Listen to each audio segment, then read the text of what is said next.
তুষারের উদ্দেশ্যে আমি বলতে চাই এবং এনসিপি যারা হচ্ছে আমাকে নিয়ে নোংরা খেলায় মেতে উঠেছে তাদের উদ্দেশ্যে আমি বলতে চাই, আপনারা যদি এই মিথ্যা প্রচারণা থেকে বিরত না থাকেন তাহলে আমি বাধ্য হব তুষার আমার সাথে নেপালে বসে যেসব ভিডিও আমাকে পাঠিয়েছে, যেসব নগ্ন জিনিস আমার কাছে আছে সেগুলো আমি প্রকাশ করতে বাধ্য হব।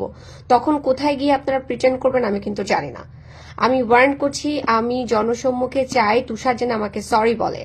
এই যে আমি যা কিছু প্রকাশ করতেছি সেগুলো কিন্তু বানোয়াট কিছু না।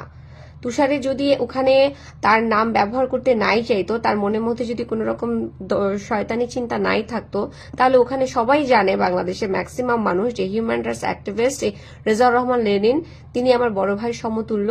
আমি তাকে সমস্ত কিছু শেয়ার করে এবং আমার এই বিপদে শুধু ডিবির লোক না, এনসিপির লোক না, লেনিন ভাইও সেদিন উপস্থিত ছিলেন। তাহলে আমার গার্ডিয়ান হিসাবে যদি গার্ডিয়ানের নামই হয় তাহলে লেনিন ভাইয়ের নামটা কেন দিল না? সেখানে সাদিয়া উপস্থিত ছিল, সাদিয়া নারী নেত্রী এনসিপির, তার নাম কেন দেওয়া হলো না? এই সমস্ত বিষয়গুলো আপনারা কথা বলছেন না, অন্য বিষয়গুলো নিয়ে কথা বলছেন যে বিষয়গুলো কাজের না। যদি আপনারা আমাকে সরি না বলেন, দুঃখ প্রকাশ না করেন, ভুল করেছেন সেটা স্বীকার না করেন, তাহলে আমি বাধ্য হব আমার কাছে তুষারের যে সমস্ত ভিডিও এবং ছবি আছে সেগুলো প্রকাশ করে দিতে। Thank you so much.